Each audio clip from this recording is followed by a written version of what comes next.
And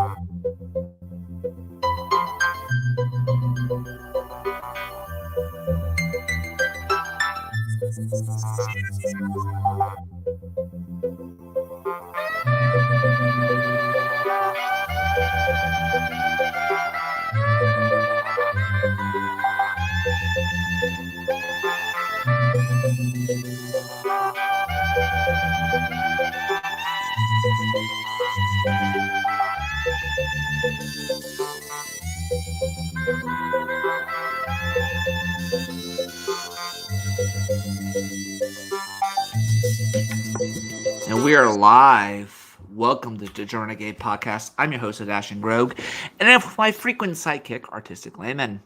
You don't exist. I'm dreaming you. Skeleton rats cannot exist. Good evening, miss. Oh, and neither do talking ravens. Oh, who am I to argue with an expensive education like yours? You know, crow avatars are always the best. You know that? They're always the best at role play.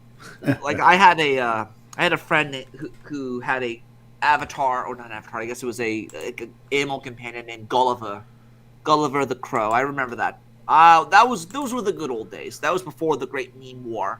But anyhow, welcome everyone. For those of you out there, that was Sticker Brush Symphony, and this was a save point for those of you who've made it this far, who survived the Great Meme War, who survived the lockdowns, and who survived up into 2022. Congratulations. Give yourself a pat on the back.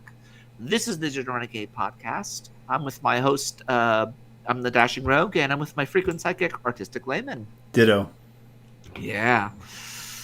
So, today we got some interesting stuff. Welcome, Parker, by the way. Welcome, Gameston. Sticker Brush Symphony is proto-lo-fi. Yes, it is. In a lot of ways, the Donkey Kong Country soundtrack, like, there's not just the whole freaking, if it's by Raresoft, it probably has a lot of connections to, like, really good music.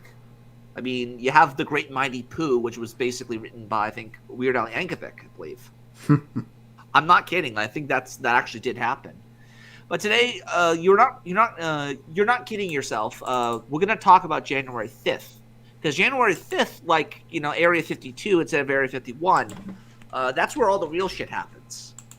Now, I've told you before about this, Luke, about the whole January 6th and how there actually were pipe bombs planted back in December. Remember I told you about that?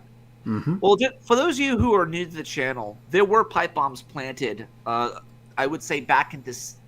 There were terrorist threats put on Twitter, between, I believe it was, there was some sort of like weird culty channel that basically threatened to and they put out a bunch of USPS tracking numbers saying, time for the new world order to change, global change now, and it had a bunch of like click, click, tick, tick, tick, boom. And it was like it would actually be a credible terrorist threat if you actually were to look at it. I've linked that in the description for those of you who want to know. But they haven't figured out who this particular pipe bomber is. We're going to talk about that person for a second. By the way, I have a Getter now. For those of you who want to know, I am on Getter. Here you go. You can follow me. I'm going to be using Getter a hell of a lot more as of late. But Luke, how was your day this week, or this week today? It's a little tiring, but otherwise just staying busy. I got you. It's the same thing for me over here. Honestly, I recently quit Facebook and I quit Instagram as well. Like, Instagram really was just, it's only designed for women. Like, the only reason I had it was because I was basically talking with a chick on there, and I kind of botched that. Like I've oftentimes get told, oh, men don't know how to treat women. Yes, you're right. They don't know how to treat women. They know how to treat colleagues. They know how to treat, fellow comrades in arms. They know how to treat friends, but they don't know how to treat girlfriends. And that's why I've decided that I'm not going to be friends with girls anymore. I will be acquaintances. I will be a helper. I will, be a coworker, but no girlfriends that are girls. Yeah, it was always a bad idea. No, well, it boils down to two things. One, like, you can't be dishonest with yourself. That's the first thing. So even if you want to be a friend with a girl and you liked her and you just try to say, oh, we'll just be friends, it doesn't work. It never works. Now, again, I'm sort of a tenderfoot when it comes to the dating market. Again, I was one of those people who worked throughout their 20s, slaving away, and look where that got me. I'm making money during a pandemic where they're inflating our currency. So I guess when, maybe, I don't know. But again, I basically the reason I can't have friends that are girls is simply because I can't be friends with girls. I can't I made an offhand comment about we need to make sure you're fertile. That's what I was saying to her. Like I was joking about the pandemic and the cootie vaccine giving you like side effects. Again, it's from a different alternate timeline. Don't sue us. It's about that freaking Amazon. What was it called? The Amazon movie Utopia, I believe. Got to be very careful what I say because they will bash you for vaccine disinformation. Which again, Fauci is God. Remember that. Just saying, Wojcicki is God is also. Just keep that in mind. Is that how we determine our mythologies these days? Well, what was it? Grant Morrison started it. I mean, we started worshiping a guy in fucking tights who was basically an allegory of the Jewish people with Samson. And, well, seriously, he was. Superman was analogous to Samson and Moses. If you think about it, like, he has the same origin story as Moses. His mother and his parents give him up at birth. He goes across the Milky Way galaxy, and he gets adopted, and he becomes the savior of his people. So it's very similar in that regard. Homer, what are you doing here, Homer? Dough is right. He's making that dough. But in all honesty, like you want to know why culture is so damaged? Just because you let people like Grant Morrison and Alan Moore run your freaking comics into the ground. Like everyone, like I don't know much about Comicsgate. I don't follow that, but apparently that's still a thing. I don't know what the hell Comicsgate is. Comicsgate to me is like the equivalent of battling in, let's say, I don't know, the Pacific Islands. It's not very well known. It's not one of those things that's talked about in the Great Meme War. So I don't know what the heck. I don't know anything about Comicsgate. I don't know how it started or what happened. But I'd imagine going after Grant Morrison and Alan Muir, Wizard Haley Moore is probably they're probably HVT. They're high value. Here's how Wikipedia defines Comicsgate. Comicsgate is a right-wing campaign to oppose diversity and progressivism in North American superhero comic book industry. So in other words, decent people. People are sick and tired of diversity hires making terrible comic books. Yeah. Well, let me just say this. Gameston says, weirdly enough, the only other person I know to say that about Superman is E. Michael Jones. Well, Will Rye, the Logos guy, he gets it. He gets it as well because I mean, Superman was invented. And I know there's going to be people like Razorfist fans will say, no, you're wrong. Superman wasn't invented this way. The archetype of came from pulps. I'm like, yeah, you're right. But the character of Superman was invented by two Jewish kids. That's the reasoning behind it. I mean, even like the wording of Kal-El, the letter L comes from like the Sanskrit. Not Sanskrit. We're not going back that far. But going back to the olden days. I think 8 watchers, not bad. But yeah, we're going to talk about a lot of things today. We're going to talk about, let's see, well, we're going to remember January 5th and what they took away from us. Now, this is from the FBI website, and Luke, here you go. Whenever someone says there's a terrorist attack about what's going on with January 5th, show them this. This is on the FBI website. And don't worry, Luke, they're not going to dox you. The feds are our friends. I can assure you. What is this? This is why we have to remember the 5th of January, 2020. Because while all the dumb MAGA boomers were running around blowing shit up, or not really blowing shit up, they're tearing shit up. Let's just say they're tearing shit up. It was like letting a bull into the china shop. After being let in by the feds. Well, after being let in by the fucking police. Yeah, exactly. So the FBI Washington field office releases video and additional information regarding the pipe bomb investigation. See, a lot of people don't know this, but this whole notion of, we were attacked, there is some truth behind that. It's not the MAGA people. It's these fuckers. Play it, Luke. Let's see, what is this? There were pipe bombs sent to the RNC and DNC. That's where it was. So this is the guy, and this is, again, I showed this to one of my friends because apparently this is now, a year later, people are now talking about it. I was talking about this back in, I'd say, March or April, I believe. Again, I'm not entirely certain, but I was talking about all last year. So what is this route we're looking at here? Just watch it. So this is the suspect. Now, I want to ask you a question. Like the person walking, keep watching it. Yeah, he's walking. Yeah, well, I've heard that it's a female. Now, I think that might be the case because they're walking across and they're planting bombs. There she is, or it is.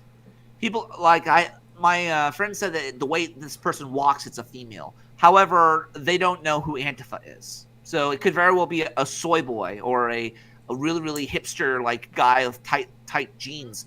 I mean, look at him. Look at how she's flailing her arms. That's what my friend, a coworker of mine said. Is that person wearing heels?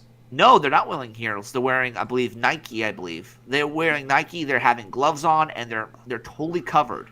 Now, this could be Antifa, but I don't believe it to be Antifa. I really don't. And the reason I don't believe it to be Antifa is simply put because it looks like a gray man job. Do you know what gray man is? Enlighten me. Okay, so a gray man is basically when you're in like a scenario, you're basically trying to blend in. You're not trying to have any distinguishing features. And you're going around place to place. This person's walking around. This is where the DNC bomb is. And they planted a fucking bomb there. It's a fucking legit pipe bomb. So when people say, oh, we were terrorist attacked, yes, we fucking were, but you have to use the proper terms and point to the proper people. But if is this person a Fed? We don't know. No one knows. The person has no idea who this person is. Of course, if the person's a Fed, is it really a terrorist attack? We don't know if it's a Fed or not. All we know is that they discovered pipe bombs at the RNC and DNC. Now, I talked about, at the same time, I've talked about how Mudahar called this out before. He called this out way back in, I would say, early December, actually, this Christmas of 2020. This was posted. I've talked about this before. Here you go, Luke. See if we can take any questions from the chat. See if the chat wants to talk about this. Beckloff speaks well of this. I hope so. Building your brand on owning the X over the real artistic vision is the latest strategy. Yeah, you know, I talked about how inevitably the only way I could see not ENTs, what are they called, NFTs being used in the future is you have to understand that what that could be is like stock in a character. So, for example, let's say for instance, you have like 100 Superman NFTs, and let's say out of 1,000, well, you get 1% of the vote of what Superman does. Let's say in the comic, let's say like if there's a storyline, what would Superman do? You get to vote on that. That's like the only thing I could personally conceive NFTs being used for. So keep playing it, Luke. What's this? This is the information about weird packages in Washington. Spooky music, disclaimers. Well, maybe the FBI should actually get involved, ladies and gentlemen, because this is something that I believe they currently are investigating, and if they aren't, well, they really should be, because his Twitter account is suspended. Now, ladies and gentlemen, this Twitter account you're looking at right now, ONACTOI1, has actually been suspended for violating rules. Now, of course, Twitter can violate, and Twitter can ban you for almost anything, but what this account is banned for is actually quite nefarious, and we're going to get into it. Now, before we get into it, let me tell you, I got to shout out a fellow YouTuber and somebody big in the Roblox community. If you don't know Flamingo's channel, Flamingo or Albert, he is just an skip it ahead. Skip it. I also came across it. This account is please don't go into it. Don't look further into it. I don't condone. I don't endorse. And I'm not for it. This is simply for educational and like archival reasons. I really do want this piece of internet kind of like retained because it is something that genuinely kind of interests me. It does get kind of dark. So let's get into it. Now, this is a piece of the content that was actually captured to me at like 4 a.m. I was screenshotting it like crazy. Now, the banner image is something that I'm going to have to censor because it does have. It's a statue with like obvious like parts, but it is a pentagram with a swirly cooch. I would say it really confuses the heck. Isn't it funny how I'm always hunting? I'm always hunting the people who are like the weirdos. Like it's getting to the point where like I gotta ask, if I get branded for like sacrifice or something, am I hunting the God hand now? Keep playing it. Like crazy, because literally an hour before I had started screenshotting this, me and Kyle were watching a movie called The Blackwell Tapes, which had a bunch of similar symbols. This one in particular. So this is kind of freaking me out just starting off now that I'm remembering it, so to speak. Now, the bio for this channel or this Twitter account was, "We stand for the state of peace, returning Earth to original species, the Isis Genesis." Okay, now before we get down over here, let's look at the join date. It was October 2015. So if this was a troll, this is a deep cover troll effect. Okay, this is like half a decade worth of we're going to prep an account and then run it. The account is in the United States, more followers, more following than followers. Now, if you go down to the pin tweet, it seems seems pretty innocent, right? Our Divine Mother's Living Will and Testament, parts 1 to 8. This links to 8 YouTube URLs, which let's just go to these real quick. Now, this takes us to a channel by the name of Isis Mary Jane Black Shear. Okay, so you're obviously seeing similarities in the first name over there, but I'm going to hit play on one of these and just sort of listen to what we've got. So these are several months old. Skip ahead a bit. I want to get to the main point of this video. I don't want to bore you guys, but I would say right around 425. There we go. Now you see those USPS tracking numbers. Now it says boom, boom, boom. This is what's up. USPS tracking numbers, and they're basically, you know, threatening. They're threatening politicians. Like this actually happened at the same time of December, just like how last December, we apparently, you know, buried the record when it came to Ghislaine Maxwell. Yeah, remember that? Yeah, a lot of things happened during Christmas time. Well, this was posted on the internet back in 2020. Christmas. Okay, right around the time before January 6th. And these packages were accepted in. I've archived it. I've already sent this to the feds. For those of you who want to know, I've already sent this to the feds. I've talked about this multiple times. But at the same time, you know, I got to get the word out because there are people who are still in, you know, I guess the gulag for all intents and purposes, who need our way out, who this could be used to exonerate them. I mean, if the planning for what happened on the 6th or the 5th for this matter, went all the way back to 2020 in December, this could exonerate a lot of people. They had nothing to do with it, right? So that's the reason I keep pushing this stuff out. Which should have been clear from the video evidence already, but... Well, they should, but at the same time, there's a difference between, you know, trespassing on the frickin' on, let's say, the government property, or, you know, going in and breaking through and stealing like Nancy Pelosi's laptop. I even said, don't go in. Don't go into the freaking Capitol. Don't do it. It's stupid. Now, again, you said, what's the people's capital? You have a right to be there. You're right. But, you know, when they're missing Pelosi's laptop, I mean, Baked Alaska was basically he became a meme that day, ladies and gentlemen. He was like picking up the phone, calling Nancy Pelosi and shit. But what's also interesting, besides the fact that they had pipe bombs found there, there's an FBI suspect they're looking for this particular suspect, right? If you recall, I believe there was an AOC. There was AOC basically saying, "Oh, I think they're after me. They're after me. Oh my God!" Now this is legit. This is actual real data right here of the pipe bombs. So combine that with, you know, Muda's OSINT information and, you know, the actual January 5th pipe bomb incident. I think there was an incident. I think there was some sort of conspiracy or cover up, especially when you realize that the majority of, I would say, the bombings that were found, or the pipe bombs that were found, they were all found. And it's just like, how often do we get bombed? Real talk. How often do we get attacked and bombed? Right? Woo-ha! According to Wolfwind Prepper. Yeah. Happy 2021, everyone.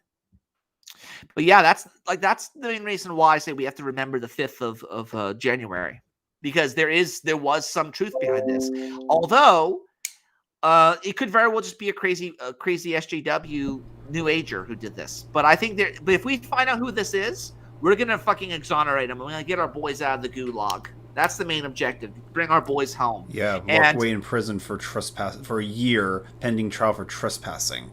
You know what we do? We get them out, and we're gonna buy Baked Alaska some cheeseburgers. We're gonna buy them a cheeseburger, like in what was it? The movie Iron Man. I've been stuck in like a gulag. Cheeseburger first, then we go to a conference. That's sort of like where we'd be at. I'd buy them anything that they want. In fact, I'd probably just get a bunch of McDonald's like they did with the White House, right? Just get a bunch of McDonald's and Big Macs and say, here you go. Eat up all the crap that's unhealthy for you. You deserve it. You're American. You're free, you know? But yeah, pipe bombs were found. So if anyone says there was a terrorist attack, say yes. And then like with linguistic judo, you point them to this direction. You say that the whole MAGA thing was a cover up, because they went after the RNC, the DNC, and both the left and the right. They listed Nancy Pelosi, they listed Chuck Schumer, they listed Donald Trump, they listed Mike Pence, they listed everybody in those threats on Twitter. So I've already sent it to the FBI. I already did an anonymous tip, but I do believe this to be that this is the smoking gun. Okay, if I were to put money on it, I would say this is the person, this is that individual. Yeah. Now, people saying it's Antifa, it's Antifa. I don't think it is Antifa. I don't think it is Antifa. Now, what does this guy have to say? Let's hear the statement from this fucker. Hello, Hi, I'm Moby. Steve D'Antuono, Assistant Director in charge of the FBI's Washington Field Office. The FBI is working diligently with our partners at the ATF, the U.S. Capitol Police, and the D.C. Metropolitan Police to identify the person responsible for placing pipe bombs in the Capitol Hill neighborhood of Washington, D.C. on January 5th, the evening before the violence at our nation's capital. A little over 2 months ago, the FBI requested the help of the American people, and you answered the call. I'm coming to you today to once again ask for your help with our pipe bomb investigation. Today, we are releasing additional details about this incident and new video of the suspect in the moments before and after placing the bombs. We believe the information released today will help someone recognize the suspect or something about them. If you do, please come forward and share that information with us. These pipe bombs were viable devices that could have been detonated, resulting in serious injury or death. Our immediate goal is to identify and locate the person who placed these devices before they harmed themselves or others. The 2 pipe bombs were placed near the Democratic National Committee headquarters and the Republican National Committee headquarters on January 5th. These devices were placed the evening before the Capitol riots, between 7:30 p.m. and 8. Riots, not insurrection. Riots. Yeah, riots. Thank you. Obi gets it. Or Moby gets it, I guess his name is. 30 p.m. One device was placed in an alley behind the RNC, located at 310 First Street Southeast. The other was placed next to a park bench near the DNC, located at 430 South Capitol Street, Southeast number 3. We have released video and photos of the individual, including of their shoes, the devices, and the kitchen timers used, in hopes that someone recognizes something familiar about them. The person who placed these bombs wore a face mask, a gray hooded sweatshirt, and black and light gray Nike Air Max Speed Turf shoes with a yellow logo. They used a backpack to transport each of the devices. We're asking for you to come forward and speak to us about any odd or out of character behaviors that you may have observed someone exhibiting these behaviors leading up to January 5th. Their actions during the night of January 5th or the behavior changes after January 5th. Leading up to January 5th, you may have observed behaviors that indicate someone was involved. This could include making travel plans to Capitol Hill or researching the locations of the DNC and RNC. They may have shown an increased fixation on the current political climate. And specific to the devices, you may have noticed this person purchase 1x8-inch threaded galvanized pipe. This person may have had an unexplained possession of multiple kitchen timers as well. They may have an Did they really use kitchen timers? Like, real talk. Do they actually, like, is that like a legit thing? Wait, is this thing? Yeah, that's apparently a kitchen timer. And I'm wondering to myself, how? How is that supposed to, like, set off a bomb? Maybe it's attached I'm sure somehow to the timer guess. dial, I guess? It's a little bit Looney Tunes. Because I don't know anything about bomb making, so I don't know. Not do I. But let's hear him out. I really should get a copy of the Anarchist Cookbook to see what it tells me. Don't. Not while we're talking to the Fez. Let's do it. Let's continue. Making black powder or research these topics. This person may have talked about their aspirations to place the pipe bombs. You may have noticed that they were distracted from their normal activities, work, their relationships, or holiday activities. During the night of January 5th, you may have observed a person matching this description in the vicinity of North Carolina Avenue Southeast and Folger Park. This would have been between 6:30 p.m. and 9 p.m. This person may have entered a vehicle or taken an item from a vehicle and placed it into the backpack. Since January 5th, you may have noticed changes in someone you know. This may include recently discarding or having stopped wearing the Nike Air Max Speed Turf shoes. Without Could be bragging about what they did while on Capitol Hill. So Wolfram Pepper says, without attracting the feds, you set it so that it makes electronic contact at 0. I heard they use Casio digital watches. I've heard that too, and you know that's like 4chan levels of you know bomb making. I don't know if it's legit. Idris Eldritch says, Dashing, you might be interested in Russ Winter's winterwatch.net. He does a lot of research based on around the theory of U.S. politics was subverted by a global Discordian crime syndicate. If it's Discordians, they're probably just a bunch of junkies and you know, I guess libertarians. I'm not really concerned about them. Although, given how crazy the world is, it probably is run by a bunch of Discordian libertarians. I mean, let's just be frank with ourselves. When you're so rich, you gotta be a degenerate. I mean, there's nothing. What are you gonna do with all that money? You can't spend it all in your lifetime. Keep playing. Following this story very closely, or exhibiting an unusual emotional response to the reporting of this story. This may range from excitement to frustration with the outcome and press coverage. They may have an increased anxiety about being identified. Any emotion you feel is inappropriate is worth reporting. We know it can be a difficult decision to report information about family, friends, or coworkers, but this is about protecting human life. We need your help to identify the individual responsible for placing these pipe bombs to ensure that they will not harm themselves or anyone else. If you have any information, please call the FBI at 1-800-CALL-FBI. Okay. Or you can submit tips online at Which I did. tips.fbi.gov. And I'm at the point where I'm debating if I should go do it, because you know one of the reasons why I want out of California is so I could be able to do it and not be arrested. Because you know, let's be frank, if I do it, if I report this IRL in, let's say, Texas or Arkansas, I'm less likely to be fucking punished. I'd say, like in California, they probably arrest me just just to find out and question my ass. So I don't know. So there's that. And let's see. Wolfram Pepper says electronics have SN. They could be used to try to avoid being tracked via components. Oh, they have serial numbers.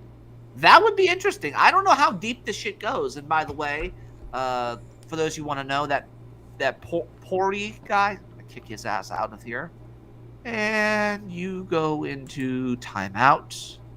Who is this fellow? What's up? Who's this guy? Oh, he's basically just posting a bunch of like spam accounts. Just kick him. FYI. Yeah, I put him in timeout. I kicked him as well. Point is that we were attacked. So whenever some lefty friend or whoever, let's be frank, if you have lefty friends still, that's actually a good sign because we're not at each other's throats so much. If you ever have a lefty friend, point to them to this and say, you know what? All those boomers, they weren't actually trying. They were just assholes. They were just, causing a disturbance, but they didn't harm anyone. This person who dropped the pipe bombs, the same person, hopefully, I hope it, but let's assume that there's only one group of people playing pipe bombs at the fucking, at Washington. Let's assume that those people are the same person, right? Yeah, he's a bot. Of course he's a bot. There's always bots, so don't worry about it, Parker. I kicked him anyhow. Let's assume that person is the same person. That person could, if we catch him, it could get Baked Alaska out. I mean, it could really buy back our team, and then we could have more people. Now, I'll tell you this. If Baked Alaska gets out, he can come on my show, and I'll buy that motherfucker a beer. I'll buy him a whole freaking a feast. Uber Eats all the time. We're going to have a stuffed crust. Actually, I might want to get a stuffed crust pizza later on. I don't know. The point is that he can eat with me any day because those fuckers are going to need. I don't even know what the hell. I don't even know if they're going to get out of there. Okay, I have no idea what's going to happen. But this is what you need to focus on. This is like the only lead we have. All the rest of it is just bullshit. It's just political theater. Now, I'm going to move on from that. So apparently, Beanie Man has been swatted. You hear about that? I did, and I'm not sure what's the specifics. Like, has he said why or who's involved or? Well, he has an idea of who who he thinks it is. I already have an idea of who I think it is as well. However, my original suspect was Ian's girlfriend or his ex-girlfriend, because she's kind of cuckoo for Cocoa Puffs. Apparently, she could sense energy, like Vegeta from Dragon Ball Z, and she doesn't even know how, like in Dragon Ball Z. So let me see if I can pull this up for you. Because apparently, they're trying to disqualify Marshall Taylor Green, or MTG, because I always thought MTG was Magic the Gathering. I had a friend that talked about MTG. I'm like, hey guys, I got a really good, Aristocrats deck. Would you like to play it? Oh no, we're not talking about Magic the Gathering. We're talking about Marshall Taylor Green. And all metrics point to. The Democrats are audacious enough to try to play dirty. But then again, what have they never done? They never have. Well, Democrats are more likely to try to play lawfare. Like, they understand how to play their position, if that makes any sense. I think it was Molebug who talked. I think it was either Molebug or one of those NRX fuckers. They were talking about how if there's always going to be a growth of the state, there's no reason not to abuse the power of the state. Especially when you're at a cultural war with, let's say, the other side. So it's only going to grow bigger and bigger and bigger. So what we need to do is get people in power who are going to just say, okay, executive order, executive order, executive order, executive order, executive order. That's what we need. Like, we need to say, we're going to suspend the H-1B visas. We're going to fucking suspend let's say travel. Let's get rid of the amnesty for migrants. We have to start going after stuff with actually using executive orders. Conservatives hate the idea of using executive orders, but they don't understand we are at war, and we have to play the positions accordingly. Otherwise we'll be dealing with this all day. Yep. Bureaucrat Conrad, you are technically correct. The best kind of correct. The best kind of correct. Yep. And they're going to weaponize the system. They're going to weaponize. They will use lawfare. They're already suing California. California is already being sued, trying to make it so they could sue gun manufacturers, by the way. Eldra says, fair enough. I thought you were an advocate of the idea of chaos worshippers. They were a serious threat to the world. It was a major strain of Satanism, after all. Well, do I think all chaos worshippers? No. I think that there are people out there who worship entropy for entropy's sake. They're very much nihilists. They worship death because death. Those people are dangerous. I'm basically against everybody. I'm against everybody, including the Catholic Church in some cases. And that's from a Catholic. But keep playing it, Luke. To a Democrat defeat. You've got redistricting. People think that just because the Republicans were able to shape the districts, that's going to give them a huge advantage, and they're probably right. You also have the polls showing that independent voters favor the Republican candidates by 2-1. The Democrats may have been able to stave off some of the Trump MAGA revolution, but they haven't been able to stop the greater movement, and you end up with candidates like Marjorie Taylor Greene and Matt Gaetz, who are despised by the establishment, but they're very, very popular. I think 2022 is going to be a year of dirty, dirty games. And it would seem the strategy for Democrats is to disqualify them. As if 2020 wasn't already. Well, let me just say this. Like, we're getting out of our trenches now. We're crossing no man's land while there's a bunch of gas and crap everywhere. So, it's going to get ugly. And as somebody who wants to get out of California, I already have a date, hopefully by the end of, beginning of April, end of March. That's the end goal, because I have to let my boss know and I have to get everything in order. But ultimately, I'm wondering, is there any reason why I would want to leave? Besides, I'm getting paid like a lot of money. And I can't just turn down that money. It's just way too good, You can't turn down good money, especially in a time like this. But, Beanie Man got SWAT, and people say Beanie Man got SWAT specifically because Marshall Taylor Greene. But they're on the track of him. And apparently, they're making it about Ian. Because apparently Ian, the reason I think Ian's ex-girlfriend did it was because they mentioned Ian, running to and from to get to the bathroom on the screen, on Timcast. So, he has to use the restroom. He runs down, goes use the restroom, comes back. If someone swatted him, they very well could have just shot Ian.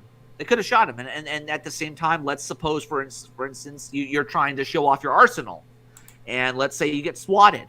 Well, now they see you with a crank off, They see you with an AK-74 or something like that, and then, oh my goodness gracious, you immediately get hit with a bunch of crap because they think that you're a terrorist. They think that you're shooting up a school. So this swatting crap is evil. And then what's sad is that the guy who got swatted, Tim Pool, he had a cop on as well, and they were basically arguing like the semantics of whether or not something is good, or they were arguing jurisprudence. How can you even justify a swatting in the first place? Like, don't you need like a property warrant for property search? I think it's called a extrajudicial circumstances, I believe. I don't know what the hell it's called, but basically the idea is that they have no choice but to check. Like if a cop sees you commit a crime, he has to arrest you. If a cop gets told, like, a tip that somebody has a bomb, let's say, they have no choice but to investigate it. It's like it's very much a mechanical mindset, if you will. There's no like, oh, this might be a joke, but we're going to go at it anyhow, because they had no choice. Idris Eldred says, mafias are real and highly influential, and that's just what we are fairly ignorant, ordinary citizens know about. Not trying to be black-pilled or cautious, or callous, or cautious and realistic. Just cautious and realistic. Yeah, you're right. And let me just say this about mafia. Like, I've oftentimes said you should have friends and family. You should have your own crew by now. Like, I have a crew. I have a crew of paladins, which is really weird because I'm a rogue, right? But a lot of Christian paladins, Catholic paladins, I don't know why I'm around them. It's considered an emergency. Really? That's interesting. Yeah, a lot of emergency talk these days. Yeah, they are, and I'm at the point where they're already deploying the National Guard to help give out more COVID shots and things like that in California. So once that National Guard is in play, I guarantee you they're going to start, like, once they're deployed on the ground, it's going to be a hell of a lot more. You're going to see them more often, okay? It's going to be normalized for the National Guard to be there. I think, let me see if I can send you a link, Luke. This is actually something that Razorfist talked about. It's actually a really good picture. Let's see if I can find it here. It is a picture of, I believe, let's see if I can find it. It's supposed to be America in a nutshell. Give me 1 second. Okay, I have it here. Give me 1 second. I'll send it to you in a second. But basically the idea is that we're in a position where we can't really do anything right now. We're in like the transition period. Here we go. I'm sending it to you now, Luke. It's going to be on Skype. Nope. There you go. And what is this? This is probably like this is going to be my. This is very much this is a meme waiting to happen. Look at that. Wait, Look. what is this? This is going to be my wallpaper from now on. Like, revolt against the modern world, or like, remember what they took from you, or, reject modernity, embrace tradition, or whatever other nonsense they have. But that basically is America in a nutshell in 2022. You gotta defend that McDonald's, man. That's a high value target. Why? It's a McDonald's. Because it's golden arches, bro. Don't there's more gold in the arches than there is in Fort Knox, don't you know? I did not know. Then you have the fat guy on the fucking. You have the fat guy, then you have the black guy in the freaking the ad. You have the Koofer. You have all this crap going on, and I find it very interesting. So Tim Pool basically believes that Marshall Taylor Green is the reason he was swatted.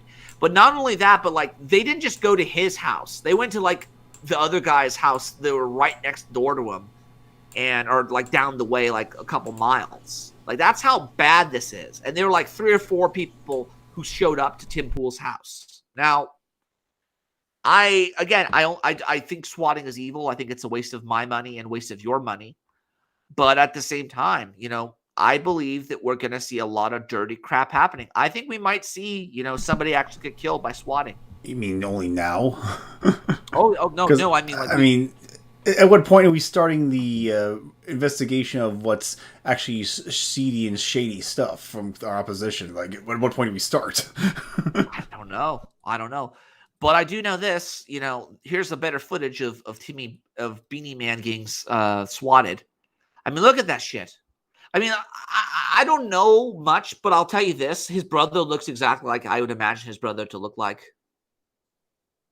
His brother looks like somebody I used to know, a guy named Gabe. Good guy, I like him too. But I mean, come on, really, Superman? You're gonna wear a Superman outfit? Regardless of the circumstances, and I'd appreciate it if you would leave. You asked him for a warrant. I did ask him for a warrant. The reason they could come in is for this. They said we're going in anyway. It's 3 a.m. right now, and we're gonna go take the chickens out of the chicken coop that we put them in earlier today, and hopefully they're in the box because they like to go home at night. So hoping the box is their home for now, because I'm gonna pick up the box and I'm gonna throw it over to the fence of the other chicken coop. There's a lot of boxes that home, and I go take. Yeah, you're looking for the timestamp. There we go. There we go. Okay, cool. All right, so chicken transplants, out with the old, workout recruitment. We were swatted 16. Let's go in 16 minutes in. There we go. Boof. I'm trying to. Where is he? As he walked outside, food is supposed to come soon, so Yeah. How's his voice? it's better. Okay. A little better. All right, cool. Rescue 1 started. Can you advise if that's a local number call? Rescue 1, what was your line? Can you see if that was a local number? Uh-oh. On the They even have the zoomer lights and everything. All right. I'm pretty sure this is probably going to be a swatting call. He's just oblivious as hell. In the 1918 Spanish flu, there were 57. Yep, and now we get to see the other perspective. So Wait, now who- it's like vantage point. We're Like, who- Tarantinoing this. Who's at the computer? There was another gentleman named Nick. I guess he was doing editing or something along those lines. Oh, this was. Pandemics, and there was only 4 cases of them that didn't result in a revolt or large-scale protest afterwards. And they actually announced a number of times. Yeah, the cops just walked in. Yeah, I don't know what's going on here. Should we? Yeah, that's. I was looking at my notes. And I was like, did somebody swat you? Yep, somebody swatted us. Did they really? Yep, somebody swatted us. So How do you know? How do you know? I have somebody texting me. Oh, Yeah, so okay. Tim's gonna Wow. take care of So, it. yeah, just a police officer Stole entered it in. here, looked around because it looks like someone swatted this live broadcast here. Glad that they come in here busting, man. I'm glad, yeah, man. I mean, that's something that's extremely dangerous. We got a call saying 2 people were shot and another was threatening suicide. Yes, somebody. Yes, so it's one of the crazy Someone got ones shot where, and someone reported suicide. Like, yeah, like they're threatening suicide. I shot 2 people. Now I have to get 3 other people. I'm gonna Shouldn't kill you- myself. They as really well. should be doing this after a pattern of behavior, not like, oh my gosh, this is what I saw. Like, Well, they have no choice. Like I think it's like, was it exigential circumstance? I don't know what the fucking terminology is. I mean, it's not even you have to be smart so much as you have to know what to say with the fucking police. Or what not to say more specifically. Keep going. Is this sealed off? Yeah, it's an attic. That's completely sealed or no? Yeah, as far as I know. Or can you lift that? I think they're still doing work on it. Like they put that down. I'm not sure. That one room with the key, there's. But yeah, it's like they're. What's that? The room with the key. The roof is sealed. Okay. All right. Yeah, so it goes to like. Okay. And there's a left door in there. There's a locked door in here. Yeah. Do you have a key for that door? I don't know. Here you go. Yep. Oh, you almost knocked down your guitar, Bolly. Oh, Bolly, your super chats, ladies and gentlemen. Can you guys, sorry, you guys. I'm not okay with you guys being here on warrant, regardless of the circumstances. And I'd appreciate it if you would leave. We checked the entire house. We just checked the upstairs. Did we get the whole? You were with us the whole time, sir. The whole? Did we get the whole ground floor? Yeah. So okay. I respect the attempt to keep everybody safe and everything, but yeah, and that's look. That is the only reason we were doing what we're doing. We want to make sure everybody here was okay, and we have to answer any other questions you have. No, just we appreciate if you guys would. Okay. All right. Look, I appreciate you telling me about it. All right. Sorry for what they're doing. You're good, man. Have a good one. I mean, there's a lot of police, man. Like this is some weird shit. But I'll tell you this, like if this is what Antifa is going to start doing, because they believe the reason they went after Tim Pool is because they thought they were trying to get Marjorie Taylor Greene. And I'll be frank with you, I don't trust the police. Like it would be if, let's say, they do dox or they do SWAT, let's say Marjorie Taylor Greene, and let's say the police gets a reason and that motherfucker says, okay, I'm going to shoot her. Well, guess what? He's righteous to kill him. Yeah, he's within his right to do it. What's this, dude? Security from unlawful search or seizure. Where's your warrant, Flatfoot? Where is your warrant? No, but in all honesty, like, the biggest problem here is that they're saying somebody in the house. So that's all they have to make is the claim that, oh my God, someone killed someone and now they're going to kill themselves. And that gives you a way to bypass everything. It really is sick. How convenient. It really is. No, it is. And I'll tell you this. This would only work in, I would say, the digital age. Because if I, let's say, knew my friend and I had very specific details, I could very well make it a credible threat. Idris Elder says, sick of all these anti-police law-libertarians. There is a need for law and order and legitimate authority. Cops are supposed to be the thin blue line defending you from chaos. They are, exactly. And this is the reason why, which is hilarious. Which, by the way, I would recommend you go watch the Tim Pool Cut podcast where he actually does get swatted because he has a police on there, and they're basically fighting with the police. It's like a very passive-aggressive, like, oh, you don't have a right to look at me. He says, well, I'm sorry, but I have no choice but to look. I have no choice. I have to make sure that your rights and my rights are protected. And a lot of this stuff is they fail to understand that the police are just human like you and me. They're no different than you and me. I will, however, say this.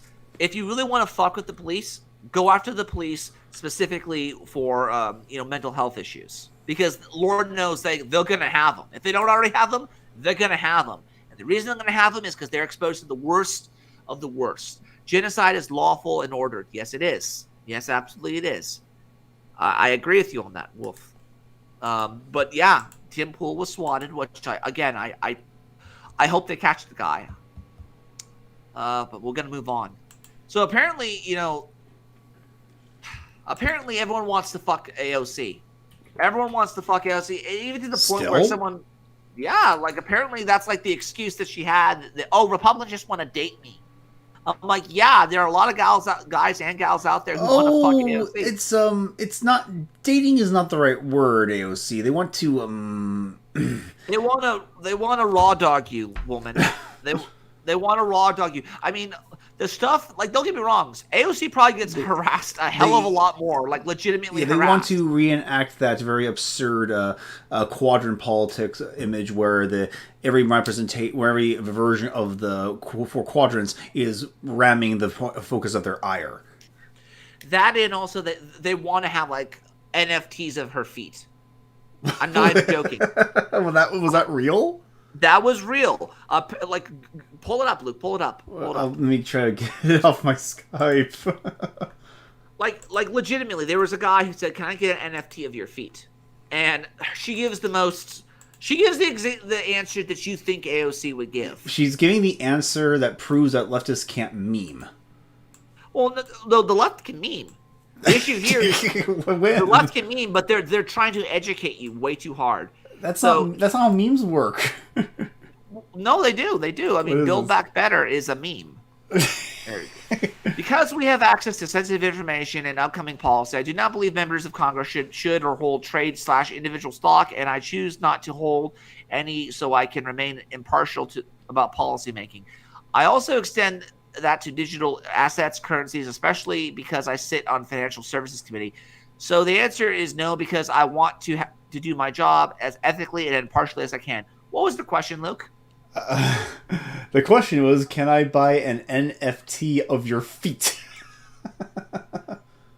How does that even work? Like, you have, like, ownership of her feet now? Like, we'll have to, like, they have ownership of a link to an image of her feet. Right. Okay. There are people out there who are fucking with AOC, and she's very much fuck with a bull, okay?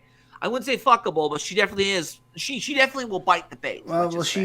She's too self-righteous and egotistic to be willingly had. Like, she's like, I'm too good for that sort of thing. Yeah. Right and Honorable says, which, by the way, Right and Honorable, welcome back. I will turn out AOC, make her humble. AOC is not that bad looking. She's not that bad looking. Oh, no, right? No one's saying that. It's just that, why would you want to? Like, seriously, why? Maybe, I don't know. I don't know. I'm the kind of person who says, yeah, she's cute, but her personality is kind of a turn-off. Like, no. Yeah, no, seriously. It definitely is something. But, like, apparently, Apparently, people are pissed off at AOC because she's using the deflection of the reason I go to Florida and I wear no mask with my boyfriend. Everyone just wants to fuck me. That's her excuse. And I think the long-winded explanation just also happens to coincide with the fact that a lot of people are noticing, like people like Nancy Pelosi are.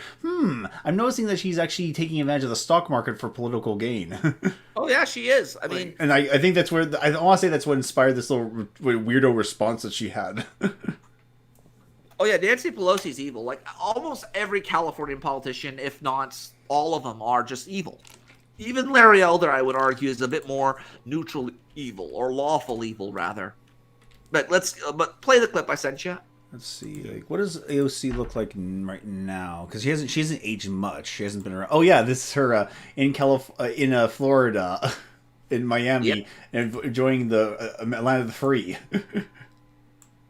with her boyfriend. Is this her boyfriend? That's her boyfriend. Looks like he would be with Zach Galifianakis and freaking what the hell's his name? What is his name? The guy from Knocked Up. And I believe Seth Rogen. Yeah, Seth Rogen. He looks like a cross between, like, he'd be hanging out with Seth Rogen and Michael Cera. He really does. Like it's that type of white guy. Oh. Yeah, I keep playing it. What is this video here? It's The Hill.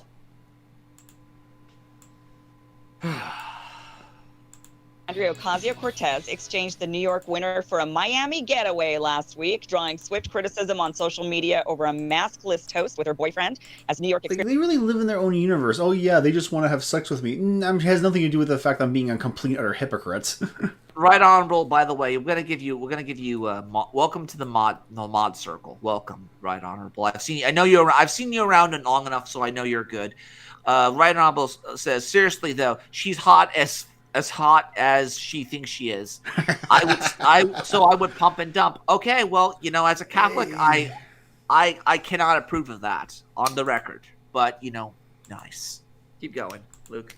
Experiences record-breaking COVID case numbers. The Congresswoman was called out for the display of hypocrisy by critics on both sides of the aisle. Former Trump campaign advisor Steve Cortez tweeted out, quote, if less like AOC actually thought masking worked, they wouldn't be frolicking in free Florida. He also added that her boyfriend's showing his gross, pale male feet in public. AOC responded to Cortez saying, if Republicans are mad, they can't date me. They could just say that instead of projecting their sexual frustrations on my boyfriend's feet. AOC still... Yeah, interesting how she brought it up.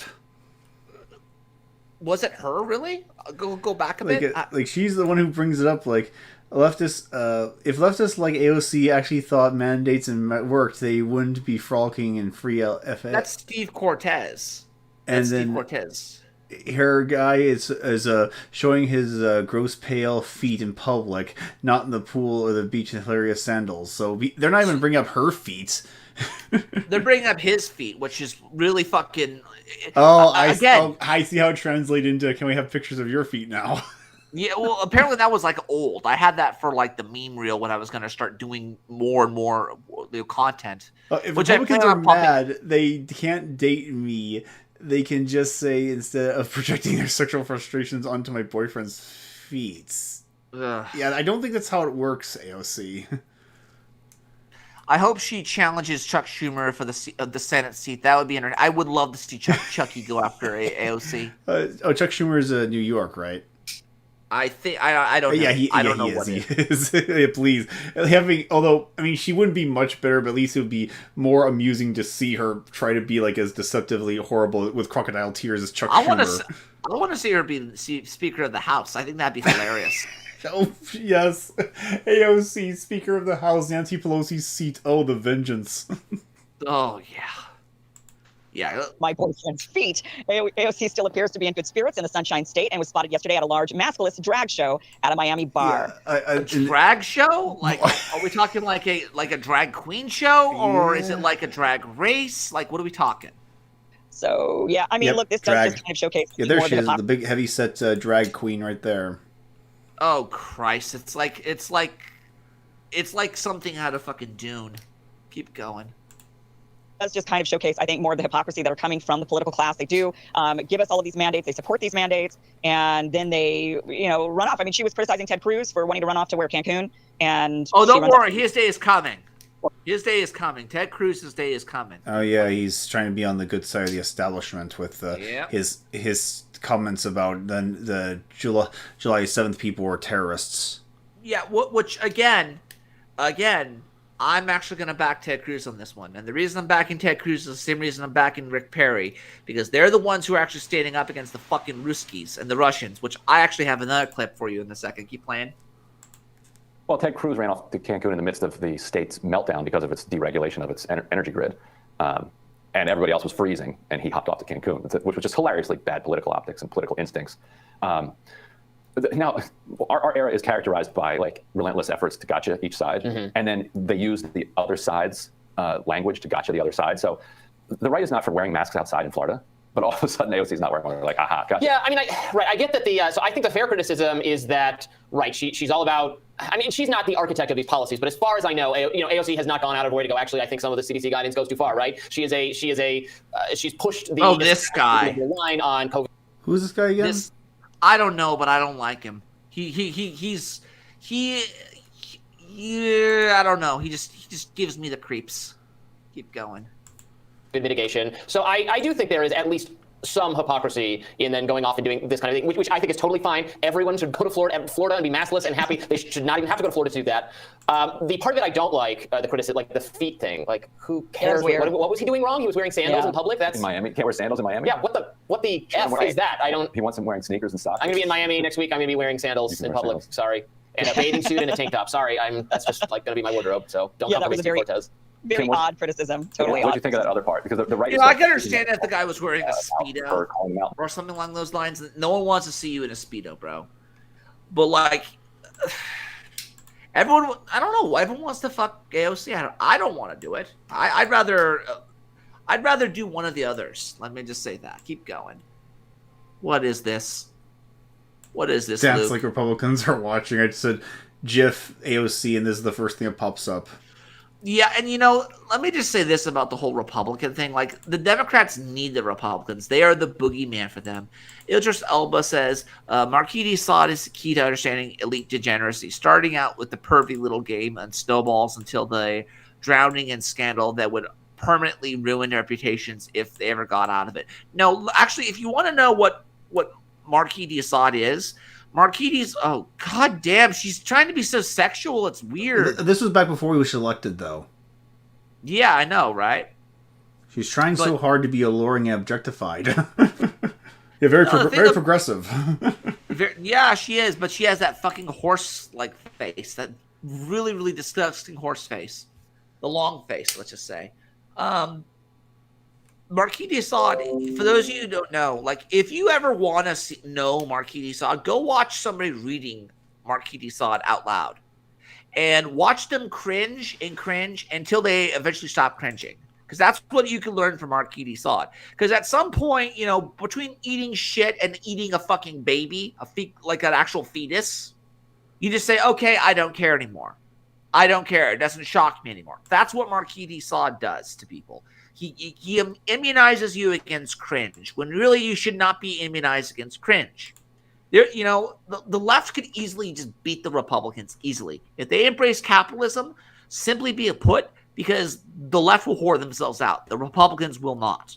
The leftists, the libertarians, they will sell drugs if they have to. They will sell anything that the right will not and does not want to sell and thinks that should not be sold. They'll do pornography. They'll go the way of Jack Goldman if they have to. But my point when it comes to the whole Marquis de Sade thing is that it's an example of the descent into degeneracy and the normalization of degeneracy. So it's not really the scale of degeneracy you can look into, Eldritch. It's how you become immunized to it. You just like if you bathe with the pigs long enough, you'll eventually not smell the stink. Same concept. I'm saying that don't foist your sexual frustrations on me. A friend of mine texted me a Fox News article about it, and he added, "She's right though." What was your... What? She's right though. How is she right? I hate to be the guy who says this, but no one wants to fuck AOC. She's not a princess, okay? She's a fucking horse. She's like a satyr or something. There he is. Yeah, Jeffrey Rush as Marquis de Sade. Marquis, the fucking crazy looking motherfucker. He eats his own shit too, which is really like people. Whenever you tell Marquis de Sade to eat shit, he actually might do it. So just be careful. Absolutely great example of how corruption works. It is. It absolutely is. But the thing is, and this is where I say, watch somebody reading it out loud and then look at how they respond as they go through. Because eventually, as you go through this line of toilet paper, and yeah, the 120 Days of Sodom written on toilet paper. Real talk. It actually was. Oh, that was his? That was his. Yeah, he wrote the fucking he wrote the 120 Days of Sodom on the fucking toilet paper in the Bastille. And the fucking French revolutionists thought it was so good they had to save it. Of when course it really, all you have to do is just wipe your ass with it, and that'd be done. Yeah, let's continue. Reaction to that. I don't think she's right. I think that this is often sort of a, I think that there's often this, well, the reason why you're mad at me is, or the reason why you're criticizing me is because you're jealous in some way, or you're, you just want to date me, or all that stuff I think is very petty. And to me, it's as petty as the feet thing, and I guess she was just kind of throwing back at him. I do think AOC is the queen of comebacks. I think she's brilliant at it. So I do think that she was kind of throwing back at them what they were throwing at her with this weird feet thing, like maybe he's got a foot fetish or something. Here I am now doing it. As if anyone cares. Tarantino might care, but not me. Ryan Honorable says, Steve Cortez made fun of her boyfriend looking like a slob in public, which again, that's why I say I think that's Seth Rogen vibe. Seth Rogen is like a slob by default. That's like his default state. How does she go from that to he wants me? Because she wants, you know what it is? She wants them to want her. Is her biological clock ticking, and she's scared that she won't be desirable anymore? Maybe. Let's be frank with ourselves. Nobody looks good. Nobody looks fucking good to, hell's this shit? Give me 1 second. Let's see. It's a dumb woman arc. It is. It's basically the equivalent of saying, you just hate me because I'm black. That's what that is. It's funny. No. I've actually had conversations with people who said, "Oh, they're always trying to accuse me of being sexually frustrated, but for some reason they always are the one bringing up the sex." It's like, are you sure you're talking about me? Yeah, I'm not even sure about that. Alrighty, let's keep going. Let's Does your critic want to date you, Kim? Yeah, that's what it is. Anybody who criticizes me just wants to date me. That's always my go-to. And the other irony was that the right is like, wait a minute, isn't that like anti-feminist, or like they're grappling for like the left-wing lingo that they can find to try to do a gotcha on it, which you could easily do if you. They got her. She's a hypocrite. We got her. Well, we got her, but they don't care about hypocrisy. They don't have standards. It's not like I don't even see I don't care about standards anymore myself. I really don't care. It'd be nice to have, but we don't have them anymore. Yeah, I mean, hypocrisy only works when everyone agrees on what the standards are, and no one agrees. Yep. Oh, for God's sake. You just hate me because I'm black. That's what that is. That's what that is. That was from Scary Movie. That was like the last good Scary Movie, Scary Movie 3. Where they actually had like Charlie Sheen playing Charlie Sheen. Now this is an interesting turn of events that happens. We have Tucker Carlson, who I honestly don't know what side he's on. I don't know if he's one of those Duganists or if he's one of these fucking if he's actually a conservative. I don't know. I mean, populism is a big fucking problem in America because populism it's wrong everywhere because, again, information, lies about people go around the world faster than before the truth comes out. So the mob has no will of its own, and it can't be reasoned with. That's the reason I don't like populism. Keep going. I played this tape for you last time. We were surprised by it. We prefaced it by saying every conservative appreciates Ted Cruz because he's one of the smartest and most articulate people in the Congress, and he's conservative. But he referred publicly to what happened on January 6th as, quote, a violent terror attack. Here it is. We are approaching a solemn anniversary this week, and it is anniversary of a violent terrorist attack on the Capitol, where we saw the men and women of law enforcement demonstrate incredible courage, incredible bravery, risk their lives to defend the men and women who serve in this Capitol. Depending on where you watching the footage. Yeah, depending. Senator Cruz was game enough to come on tonight. We appreciate that. He joins us now. Senator, thanks so much for coming on. So I guess there are a lot of dumb people in the Congress. You're not one of them. You're smarter than I am. And you never use words carelessly. And yet you called this a terror attack when by no definition was it a terror attack. That's a lie. You told that lie on purpose, and I'm wondering why you did. Well, Tucker, thank you for having me on. When you aired your episode last night, I sent you a text shortly thereafter and said, listen, I'd like to go on because the way I phrased things yesterday, it was sloppy and it was frankly dumb. And I don't buy that. Whoa. I don't buy that. Look, I've known you a long time, since before you went to the Senate. You were a Supreme Court contender. You take words as seriously as any man who's ever served in the Senate. And every word you repeated that phrase. I do not believe that you used that accidentally. I just don't. So, Tucker, as a result of my sloppy phrasing, it's caused a lot of people to misunderstand what I meant. Let me tell you what I meant to say. What I was referring to are the limited number of people who engaged in violent attacks against police officers. I think you and I both agree. Why don't you tell us about the fucking the fifth? Tell us about the fifth. This is so uncharacteristic of him too. I think he's compromised. I think that in order for him to politically survive, he had to compromise. And I'll be frank with you, I don't blame him for it. Just be honest and say, yes, there were, and then focus on the fifth.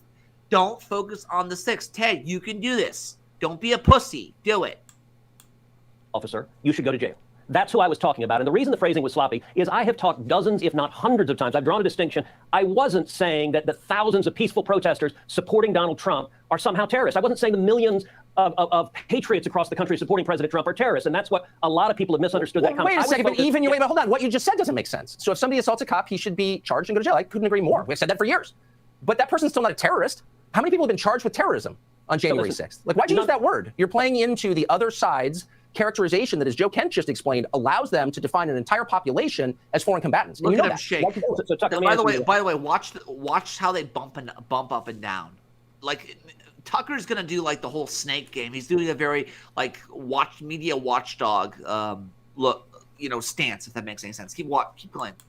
The reason I use that word for a decade, I have referred to people who violently assault police officers as terrorists. I've done so over and over and over again. If you look at all the assaults we've seen across the country, I've called that terrorism over and over again.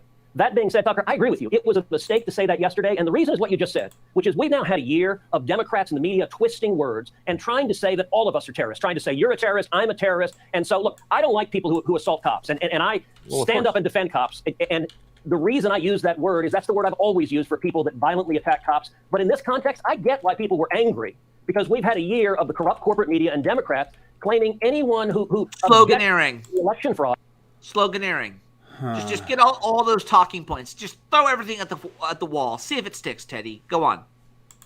And by the way, remember what was happening? Wait. Can I ask? Hold on. You work in this. I guess I just don't believe you, and I mean that with respect, because I have such respect for your acuity and your precision, and I've seen it on display. I've covered you as a reporter. I know how you speak, and you have sat there for a year and watched people use language to distort the events of that day intentionally. Insurrection, coup, of course, terrorism. Insurrection. Saying it's an insurrection is a political term. It's a lie. I've repeatedly denounced it. And when it comes to, look, I was focusing on what I normally say. That what you aired was a little 15-second snippet. What I normally say is violence is wrong, peaceful protest is right. If you engage in violence, you should be prosecuted. If it's funny. DK is saying, I assume Cruz knows that there's a chance of becoming president went from 0.01% to 0%. Yeah, there's still a chance out there. I don't trust Tucker Carlson. Yes, projection. If anything, I don't trust Tucker Carlson either. I don't trust any of the media stooges. Zoomer populists want to go back to the 1950s at least. Yes, but here's the problem: are they going to buy made in America, or are they going to buy made in China? That's the real question, because the Zoomers are very consumeristic, more than the millennials. In fact, like I will not like. You go into GameStop, it's like a Funko Pop just blowed up in my face. It's really, really like it's like a loot crate. It really is. Ryan Noble says he's trying to equate the January 6th people with Antifa, and he's trying to say that's not us. He is. He really is. But at the same time, they're defining the entire population as terrorists. Wolfram Pepper gets it again. He's right. However, this is going to hurt him. It's going to hurt him in the end. And Ryan Noble says, and this is why people hate conservatives, because they do this all the time. Always crap in their constituents. Keep playing, Luke. The time. Well, I meant, and I agree. So who's Ray Epps, by the way, since you are a senator? Like, he and this other guy are clearly encouraging the crowd to commit crimes. Neither one has been arrested or charged. What is that, do you think? So I think that is a very good question. I don't know who Ray Epps is. I've seen that video multiple times. It's Right? disturbing. He's clearly urging the crowd to violate the law. When you see the crowd start chanting, Fed, Fed, Fed, for him to appear on the FBI. Ah, there he is. There's the guy. Yeah, he looks like a Fed. He looks like an old, like, Marine almost. He looks like a Marine. Wanted list and come off. It certainly suggests he was working for the FBI. That's not conclusive, but that's the obvious implication. And the Attorney General and the Department of Justice won't answer the question. Tucker, I can tell you, I joined with a number of other senators trying to get the Biden DOJ to answer the question why so many January 6 prisoners are in solitary confinement, why they're being treated so much worse than the Antifa rioters and the people who committed firebombing and a year of riots across the country. And this Biden DOJ won't go after them. But let me also make a quick point, Tucker. Remember, while thousands of people were standing up to defend this country on January 6th, at that exact moment, I was standing on the Senate floor, objecting to the election results, demanding that we impanel an election commission to consider evidence of voter fraud. And keep in mind, he's been set up. I think this guy stepped on the landmine. And keep in mind that this is like Democrats have always complained about election fraud, but the Republicans, when they actually brought up an objection to it, they actually had a senator sign on to it, and which was Ted Cruz. Luke, screen cap that. What's this? Screen cap. That's our fucking. That's our that is our image for tonight. That's gonna be our. That's gonna get me a lot of views, ladies and gentlemen. I got a lot of views here. You say screen cap, Ted Cruz, and freaking. There we go. Now this is perfect. Let's see. Idris Eldritch says, "I'd personally like to go back to the 50s.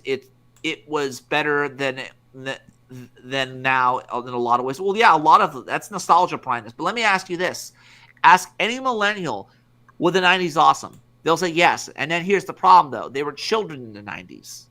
Like, I'm of the opinion that if I were to grow up at any time and go back to any time, 2000s, late 90s, early 2000s. In fact, if I could go back to like 97, I would go back to 97, live through the 90s, and then live through the 2000s again. Because I actually was I was coming of age in the 2000s, if that makes any sense. So, a lot of you guys say the 1950s were great. I think a lot of the 1950s were made by Norman Rockwell, and a lot of it was propaganda. It's with Sears Roebuck. I do believe that the people who came home from, let's say, the war, whether it be World War II or World War I, they were fucked up. There's a reason why a lot of those, boomers not boomers, I guess it'd be the proto-boomers, the freaking greatest generation, why they sat in their lazy boys and did nothing. Some of them drank themselves to death because war is war. So, get the notion of the rosy-tinted 1950s out of your head, except for economics. Economics, it was the booming time. That's something you got to remember. Keep going. And I brought together 11 senators to join me in supporting getting to the bottom of that. So, of course, it would be ridiculous for me to be saying that the people standing up and protesting to follow the law were somehow terrorists. I was talking about people who commit violence against cops. And you and I both agree, if you commit violence against cops, you should go to jail. Yeah, but you're not a terrorist. You're not. You're a guy who assaulted a cop. Okay, so there's a legal difference, as you well know better than I do, since you were actually in the running for the Supreme Court. And there's a moral difference between a guy. Tucker, the reason I use that word is for a decade. I've used that word for people that violently assault cops. I use that word all in 2020 for the Antifa and BLM terrorists that assaulted cops and firebombed police cars. But I agree, it was a mistake to use the word yesterday because the Democrats and the corporate media have so politicized it. They're trying to paint everyone as a terrorist, and it's a lie. Exactly. And by the way, I've spoken out vocally against your exchange you just had. They want to paint us as Nazis. Yes, it's scary. That is what they're trying to do. And I'm the one leading the fight in the Senate against this garbage. And it's what I have been doing, and it's what I'll continue doing. Well, I appreciate your coming on tonight. Thank you very much, Senator Ted Cruz of Texas. Hey, Sean Hannity here. Hey, click here. Hey, Sean Hannity, I'm still alive, guys. Don't worry about me. I'm still alive. No one watches my show. But, yeah, Tucker tore into him, and that's what we need that. But at the same time, I could totally see why he was doing it. He was playing according to the linguistics of it. I don't believe that the people who stormed the Capitol on January 6th, I don't believe them to be terrorists. I believe that there was terrorist attacks going on, hence why January 5th is in the title, not the 6th. It happened on the 5th, not the 6th. Keep that in mind. And we're going to move on to something else besides Karl versus Ted. Let's see. Oh, yes. Paper Alpha. Actually, no, not yet. Not the Paper Alpha. We're gonna go at this from a little bit of a different perspective. So I sent this to. Actually, this is not that one. Not that one. We're not doing that. We'll go with the Paper Alpha first. I've talked about David Stewart before on this podcast, and I think he gets it really, really, really. He understands the whole guru culture and that paper Alpha with Jack Murphy. Apparently, Jack Goldman. I got some updates on that. Apparently, Tree of Logic. Go watch her channel, by the way. She called out, found out that apparently Jack Goldman. He comes from a trust. The guy came from money. Okay, so like one of the things I always talked about was what type of lifestyle would you have to live where you would have no choice but to turn to porn? Well, apparently he was living the good life. And he did the porn because he was bored. He's one of these privileged kids who had everything handed to him on a silver platter, and he just wanted to do porn. Like, I honestly think that Victory, this is an example of Victory defeating him. Keep playing. All right, we're going to play some games. There was something I wanted to talk about. I didn't talk about it last night, so I'll talk about it today. And that is some stuff that has happened over the past week with, I don't know, a couple of, I don't even know if I want to call them internet personalities. One of them is Jack Murphy. So this is a guy who sells all kinds of secondary products related to like masculinity and stuff like that. Well, turns out he did like a bunch of very degenerate, like amateur porn years ago that he didn't bother to confess about or, scrub, including like having sex with other men, and apparently paid people on Tinder to have sex. Basically he paid to be cuckolded. So these things are like, relentlessly talked about with this guy, allegedly, right? And so the whole kind of house of cards starts to fall down. Yeah. But what I really wanted to make about it is that, and then, this is the other one, was there was an author who had disappeared off social media for almost 2 years. And his pen name is Roman McClay, but his actual last name is McLeod, I think. And so this guy went on a killing spree in Denver, Colorado, and killed... The one I refer to as the light version of Jack Lupino. Yeah, the one that basically went insane, the one that was very close to Jack Donovan, a.k.a. Jack Malbranch, the Satanist guy. Yeah, don't worry. We're going to talk about that in a second as well. Keep going, Luke. Went to several tattoo parlors and killed people that maybe he thought of as enemies. We don't know the whole story yet. This was another guy who sold a lot of his stuff based on this idea of masculinity. And so the point I wanted to make here about this is that it's a pattern that I noticed really a long time ago, and I don't know if I could dig up the article. I wrote an article on it. It was pretty bad, so I might have deleted it and made to write another article. I call it fatherless alpha male. And it's amazing how many people are just copy pastes of this template. And probably the best example of this, the example I used on Twitter was this guy, War Machine. And so I could probably just find it real quick. Of course, his name is War Machine, right?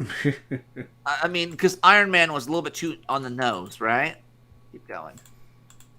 I didn't tweet it that long ago, but anyway, this guy War Machine, he legally changed his name to War Machine. He was an MMA fighter years ago, kind of middling, had a middling record. He sold these products. Here it is. I'll show it to you. Give me a sec. He sold these products that said like alpha male and stuff on the shirt, and his girlfriend was a porn star named Chrissy Mack.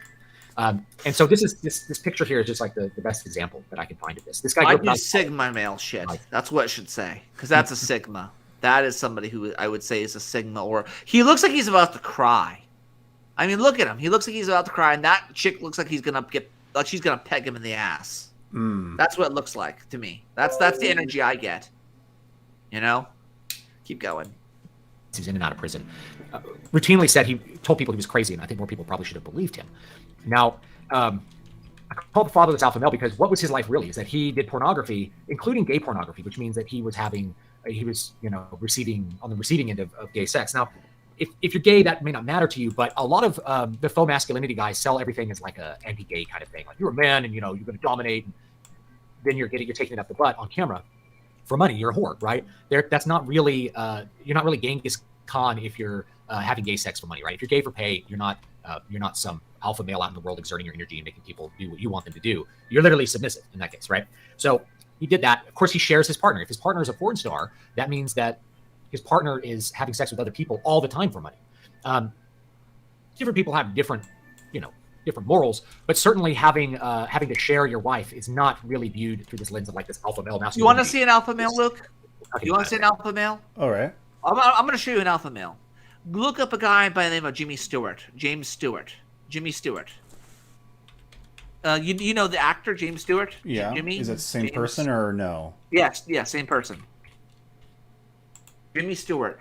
Jimmy Stewart. If you can't be Rambo, be Jimmy Stewart. Jimmy Stewart actually fought in a war, I believe. Yeah. Didn't he actually? Let's see. He was in the military service. He fought in the military. This guy is the everyman. This is a real alpha male right here. That guy with the tattoos, he looks like he's about to cry. He looks like somebody who, like, Nana didn't. He looks like he's gonna. He just put a bib on him. Put a bib on him and put like one of those like baby bibs. He looks like that. Not Jimmy Stewart, the other gentleman guy, the porn star girl. Which, by the way, he looks like a fucking child. He looks like somebody who daddy didn't hug him enough. Here's Jimmy Stewart back on in the role of Mr. Smith Goes to Washington, which was oddly enough what AOC ought to be doing. Yeah. Distinguished colleague, has he one scrap of evidence to add now to the defense he did not give and could not give at that same hearing? I have no defense against forged papers. Committee ruled otherwise. The gentleman stands guilty, as charged. And I believe I speak for every member when I say that no one cares to hear what a man of his condemned character. I was ready to say so. I was ready to tell you that a certain man in my state, a Mr. James Taylor, wanted to put through this dam for his own profit. A man who controls a political machine and controls everything else worth controlling in my state. Yes, and a man even powerful enough to control congressmen. And I saw 3 of them in his room the day I went up to see him. Senator, you sir, I will not yield. And that, ladies and gentlemen, is what an actual alpha male is. Jimmy, if you can't be Rambo, be Jimmy Stewart. Aim for Jimmy Stewart. I aim for Jimmy Stewart. Because guess what? Rambo is an actor. Okay? Jimmy Stewart's a real person. Alright? Jimmy Stewart actually fought in a war. You know, granted, he may not have been on the front line and killing people, but he sure shit did his part. Yes, rest in peace, Bob Saget. The man who I'll always remember him from America's Finest Home Videos. But I think a disproportionate amount of millennials will remember him from How High and when he sucked dick for coke. Marijuana is not a drug. I used to suck dick for coke. I seen them. Now that's an addiction, man. You ever suck some dick for marijuana? Huh? No, I haven't. No, I can't say I have. I didn't think so. Yeah, that's a fucking addiction. Tourette's guy is a true alpha. Yes, he is. Yes, he is. He's managed to beat the system. He's managed to live off of welfare and also, have a release schedule that's worse than Lindsay Ellis and still make money. Keep that in mind. But yeah, if you keep going. But anyway, that's what this guy's actual life was. But he sold this thing that's like I do alpha male shit. Now, to his credit, he actually did fight in the ring and take punches, and was probably a pretty tough guy as far as that physical ability to endure pain goes. But it's not really the image that he's trying to sell. And at the same time, what's the reality is that he's actually psychotic. Like, he's fighting in the ring because he has severe emotional issues, and he's actually not in control of himself at all. So that's why he's gonna cry. That's what the look is. It's the I'm gonna cry, Nana. Please help me. Look, that's what that is. Oh boy, what's this? The couple from Black Lagoon. Jeez. Let me just say this about the couple from Black Lagoon. Black Lagoon is one of the few animes that I actually would like to review it, honestly. I might actually review it because it's actually a good anime. But the couple is toxic. Revi should never be... You should never want to date Revi. Revi's evil. Like, she is somebody who, like... She's the kind of... She's the girl who you could have as an asset or a friend or a coworker, but you could never date her. That's what she's basically Ashton Birdie, essentially. If Ashton Birdie was actually awesome. Keep playing it, Luke. And or they broke up. She broke up with him. Now they had tattoos of each other. Like, he had the word Mac, like tattoo. You can kind of see it in this picture. It was tattooed on his neck. And then she got a tattoo that somewhere that said like "Property of War Machine." Now these are not people with emotionally stable lives to be able to. Yes. This is like it's a sign that these people have daddy issues to do either one of these, right? And so when they broke up, he tracked her down in Vegas and almost killed like a friend that she was with. Posted on Twitter, I think, that he was like got himself fighting for his life. Really, he just showed up and attacked him.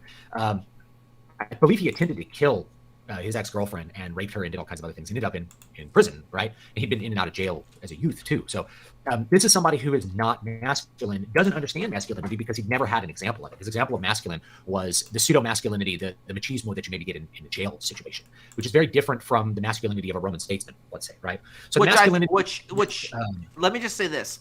Go watch David Stewart's video. about this. We're only gonna play like maybe a couple more minutes because I don't want to like screen snipe his views or whatever. But he makes a very good point. There's a difference between a Roman statesman and a barbarian. This guy's a barbarian.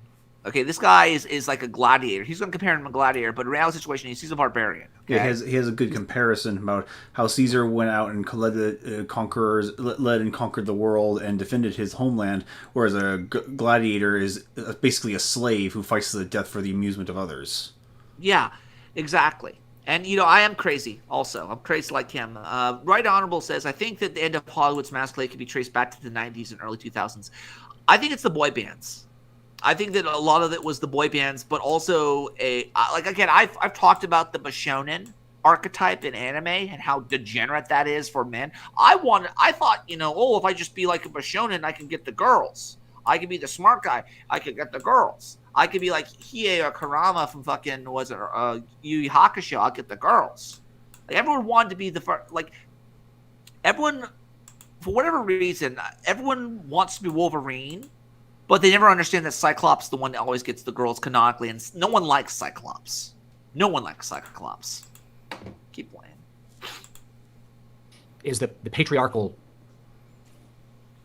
leadership of a family is very different from people surviving in prison. That's a totally different thing. So the fake guru, the fatherless alpha male, you see it copy pasted over and over again. People who had weak fathers, or when their fathers were present, their parents were divorced, and so they grew up without a masculine influence, and they thought they rediscovered it at some point, and so they package it and sell it to other people who are fatherless and feel like they're low status. And that's what they do. It's a fake guru movement from people who don't really understand masculinity because they didn't really have a masculine influence in their life to teach them how things are supposed to be. So there's a very big difference between a gladiator and Julius Caesar. And so I'll go with Roman examples because I like Romans, but Romans are badass. Julius Caesar is a conqueror. Julius Caesar was a statesman. Julius Caesar was Pontifex Maximus. He was the head priest. So he was the head of a religion in Rome, in addition to being all of those things. He was the patriarch of Rome.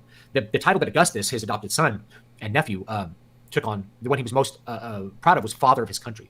Not just pater familia, father of your family, but like father of your country, which means that he was the patriarch that not only controlled Rome, but protected it.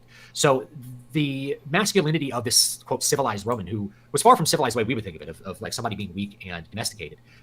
These were people who went out and conquered and built societies. It's very different from that of the gladiator. The gladiator is a slave. The gladiator is forced to fight. The gladiator is forced to die.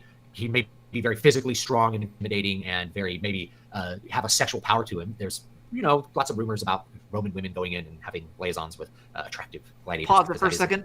Eldris says, there's nothing intrinsically wrong with being a barbarian as long as you have honor and take... No.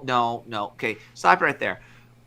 You have to understand something about barbarians. The word barbarian comes from the Greek. It means somebody who doesn't speak Greek. Anyone who doesn't speak Greek is barbaric. So the Romans were considered barbarians to the Greeks. But we get the notion for why we call like the people of the north, like in Germania and like the Celts, as barbarians, because they didn't fucking shave. They didn't like the Romans would shave their freaking head, as that's where we get the idea from it. And you immediately go down the wrong path because you talk about honor. Well, honor. Look at Irini and his fucking his little pagan cult he joined, right? He joined a pagan cult, the Free Folk. The Volksfrei, right? He joined those fuckers, and this woman said, "Oh, you dishonored a Vela. How dare you insult this pagan girl? How dare you insult a priest of hell?" Yeah, literally a priest of hell, right? H-E-L, one L. Yeah, so basically the chick from the Marvel Thor movie, right? The Thor Ragnarok. That's the villain they were hanging out with. They dishonored, like, I think it was what was his name? What is his name? John Steele, Steelman, the sword guy, right? Mm. He fucking he was talking shit to her. He dishonored her. Now the question is, when you talk about honor, it's just a cheap term. What you're really looking for is social clout. That's what you're really looking for, because social clout and honor are roughly the same thing at the end of the day. Granted, there are differences. Rome was great, and the Interstellar says that Rome was great and impressive civilization, but it was also evil and decadent empire. Thus, it was built on slavery. I don't know. I'm not entirely certain about that. I'm not certain about that. Let's keep going, Luke. We have about one more minute of this. We're already at the 9-minute mark. Keep going. The girl. Now I think about this girl is basically a barbarian. She kind of is. She has like that Red Sonja look for her. You know, like she's gonna like party with Conan and maybe eat like a meat off of like a leg of a lamb or something. Or the characters from a gore novel. Yeah, maybe. Or any of the Roman statesmen who were just on a higher level, right? So you have to think about what kind of masculine energy you're selling. They're selling the energy of the slave, of the gladiator. They're not really selling the energy of the statesman, of the true patriarch. And that's what I call the fatherless alpha male. And Roman McClay was another one. He sold a lot of his books trying to do this false alpha male thing. He was covered with tattoos. He liked tattoos. There's nothing wrong if you like tattoos. That's your thing, right? But tattoos are not masculine. There's nothing masculine about a tattoo. It's just a thing that maybe you like. Maybe it expresses you. There's lots of reasons that people get tattoos. I don't have any personally, but I have lots of friends that have tattoos, and that's just a thing that they like. The only time I'll get a tattoo is when I'm trying to, like, if I'm in an army unit and, like, let's say I bled with people, it's only fair that I bleed a little bit for them as well, if that makes any sense. And even then, like, I'd have to actually be in an army unit to do that. Let's continue. Right. Christy Mack has lots of tattoos. She's not manly because she has tattoos, right? Tattoos are just a different thing. But people mistake that. They start to think, oh, well, like, badass bikers have tattoos. Therefore, if I have tattoos, I'm like a Hell's Angel, and they view Hell's Angels as masculine. Hell's Angels are like the bottom rung of society. Now, you may think of them as having a masculine energy or male energy, but it's the energy of the gladiators, not the energy of the statesmen. They really are bottom tier of society, and you have to look at it that way. So anyway, that's what I wanted to talk about today. That's my, yeah. He didn't break up with her. She broke up with him, and he tracked her down and tried to kill her. Yeah. Yeah. Go watch his film. Go watch his information. I just ordered a pizza because I'm fucking hungry. Thank God for civilization, man. But I'll tell you this fucking war, by the way, a guy calling himself War Machine. Like, the fuck are you calling yourself War Machine for? Like, why? But yeah, I actually might start reading gore novels. I might try to read that. Because I'll be frank with you, like, I'm at the point when it comes to women, or at least relationships with women, either fuck me or fuck off. That's how I see it. Now, let's see. What else do we got here? All right, so we got Paper Alphas with the whole golden... well, apparently, get this. There is a chance for Beckloff to fucking cuck Jack Murphy's wife, because apparently they're not actually married. So there is a chance, Beckloff. You can get that redhead. Just don't let her fucking play... Don't keep her away from Shakira, okay? The artist. No, Shakira, I would say, is the thing that destroyed, like, the white girl female sexuality. She was like the evil Britney Spears, like the logical end of it. But we're gonna end it here for not two here. We're gonna have one more topic of discussion. Now, liches get stitches, but apparently goblins are anti-Semitic. Oh. Oh, we're going back to that again. Oh yeah. So apparently there's a guy knocking on my door. I don't know why he's knocking. Give me 1 second. I don't know what the fuck that is. At this hour? Yeah, I don't know. You're not getting swatted, are you? I'm not getting swatted. I'm not getting swatted. It's just always weird at night. I'm not being loud, I don't think. Come on, what the fuck, dude? Give me 1 second. I'll put some dinner music on. No, it's all good. No, it's all good. We're gonna before we continue. Here, go play it. There, guys, send it to you. Last one. Okay. Yeah. I don't know why they're fucking doing that. I mean, if I'm being loud, just let me know. I mean, Stewart just accused J.K. Rowling of anti-Semitism, or at least that is how it's. I thought we'd take a look at this story. But this is like old news, though. Like really old news. Yeah, apparently Jon Stewart's pulling it out of his ass because what else is he gonna do? Keep playing it. May have been living under a rock. I mean, he could try getting his old job back, or is he too old for that? He's too old. He's too old. No one likes Jon Stewart anymore. We just briefly mentioned, in case someone doesn't know, some Sudanese watcher maybe has seen that J.K. Rowling has been under fire repeatedly for daring to say that women are women. And most recently, news on this, in the weeks leading up to the highlight of the anticipated program streaming New Year's Day on HBO Max, not a single teaser, trailer, or poster has featured Harry Potter's author, J.K. Rowling, for the reunion. So just not interested in her being about her own creation. Your face bird. To Harry Potter. So I don't know how it works. But if we go to the next link, you can see the mail article on this, which is sort of front page today. Here's how you know Jews are still where they are. Jon Stewart accuses J.K. Rowling of anti-Semitism over her depiction of goblins in Harry Potter who run Gringotts Wizarding Bank. Wait, what? Okay. This very much to me does come off as like, well, we tried calling her a transphobe, that didn't work. Right. No one's buying that. People believe that women are women still. Racist? No. Let me ask you this. Do you know what a lich is? Do you know what a lich is, Luke? From Lord of the Rings. A lich. A lich. I'm gonna read this off. This Oh is wait, from the lich. What is a lich? A lich is an undead creature from Dungeons and Dragons role-playing game. Liches are spellcasters who seek to defy death by magical means. In terms from lich comes from the arcane term for corpse. Now, what is a lich? How do you become a lich? Well, in order for a lich to exist, they have to have a phylactery. Now, what is a phylactery? A phylactery, for those you don't know, is basically where the lich keeps his soul. His body can be destroyed, but his soul can be reanimated through the art. Through his body can be reanimated as long as his Seriously, what the fuck are you guys doing? Fuck, I don't know. It's I don't know. Maybe I'm being a bit too loud. I gotta keep it down. I've got people. It's work in the morning, right? But what I was gonna say is, for all the talk about, oh my God, goblins from Grimgorks are considered, oh, it's racism towards Jews. One of the things they never talk about, I don't know if this is the case, they never talk about the phylactery. Do you know what a phylactery is? What's that? A phylactery. It's a PHLACTRERY. A phylactery. Now, what is a phylactery? A phylactery is sometimes called a jar that is given a certain repository used to store the life force of a lich. A cleric or mage who had created such phylactery in order to become a lich. And it was necessary for the lich to maintain its undead state and escape from being destroyed. Now, what is a phylactery in the Jewish sense? What is a phylactery? A small leather box containing Hebrew texts or volume worn by Jewish men in the morning prayer as a reminder to keep the law. So here's an example of a Jewish phylactery. Oh, that thing they wear on their foreheads. Yeah, that's what that's called. Now, in order for you to... I guarantee you we may see this in the near future. We may get to the point where the lich will cast racism spell and say you're a horrible bigot for destroying his phylactery. How dare you? How dare you destroy this wise rabbi, rabbinical teacher, and sorcerer of the Kabbalah? How dare you destroy his phylactery? He was just trying to study the essence of life. How dare you? There it is. There you go. That's what a phylactery is. Now, there's so many things you can go after. Like the D&D is not just D&D, but like fantasy, you have the golems. Golems are a Jewish thing. You have freaking the phylacteries of the liches.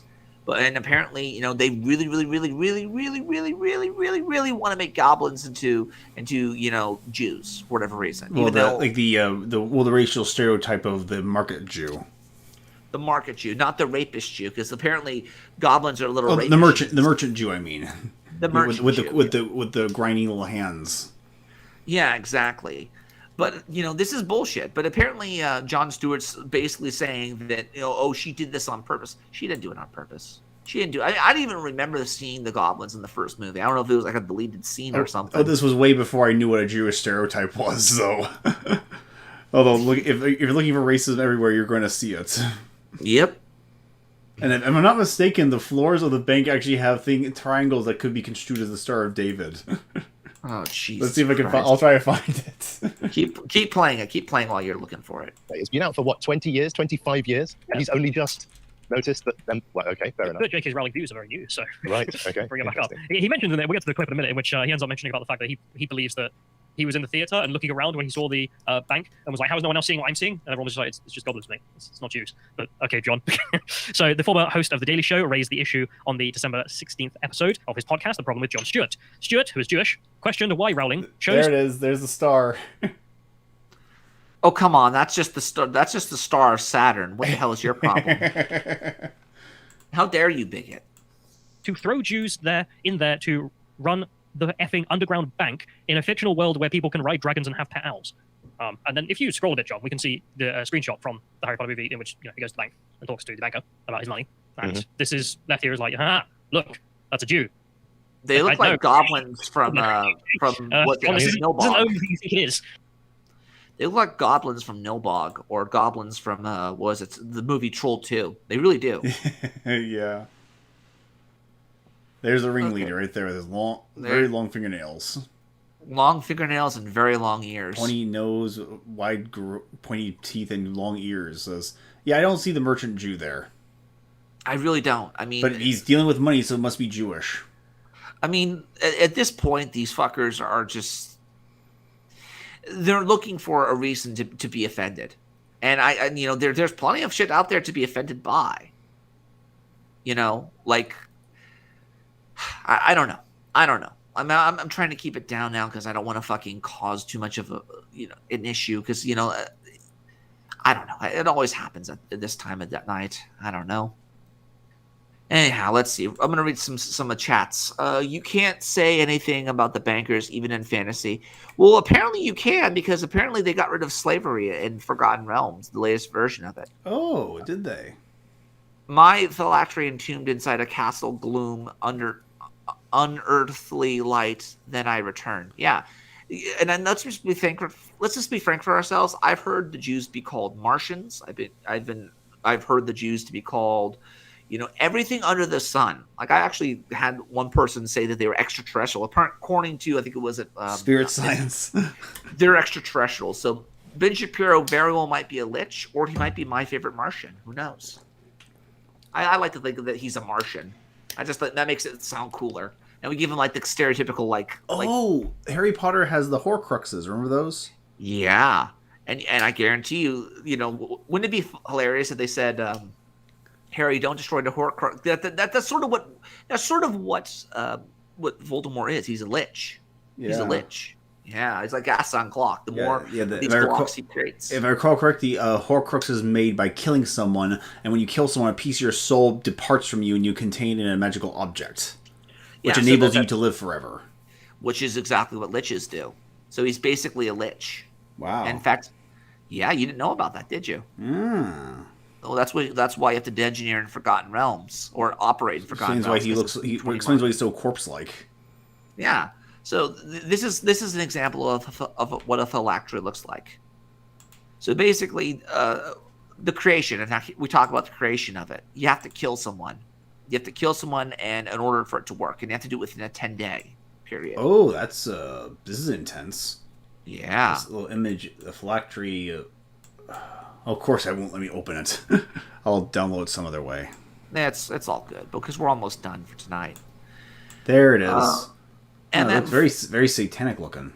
Oh yeah, it pretty much is. I mean, MM4 for Blood and Honor, great D&D fantasy RPG. I will look that in. I will definitely. What is MM4? Or MM7, I should say.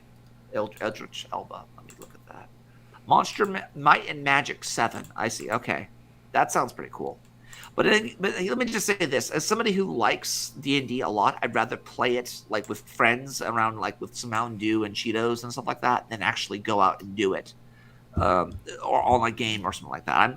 I'm sure some of these games are great, but I'm not gonna watch, or I'm not gonna play it. I don't like playing my RPGs on computers. I don't like that. I'm not that type of guy. I'm not that type of rogue. I'm not that type of thief. Spirit Science could have made it through the RW. Takes rest in peace, Rodak. I guess. Oh, rest in peace, I guess. Press F to play his respects, chat. Let's keep playing it, Luke, and finish it off. Be relevant to the court, yeah. Let's play the clip. The Jews have a right. Well, what chapter of Harry Potter is that in? That's one of. That's when they get the Green Gods, right? Can I tell you something about That is Harry a Potter? wild thing. Here's how you know, and this is the whole thing. You don't have to use this, but this is true. Here's how you know Jews are still where they are. Talking to people. What I say is, have you ever seen a Harry Potter movie? And people are all like, I love the Harry Potter movies. Like, you ever see the scenes in Gringotts Bank? And they're like, I love the scenes in Gringotts Bank. Like, do you know what those folks that run the bank are? And they're like, what? And they're like, Jews. And then I remember. And You said it, not us. You said it, not us.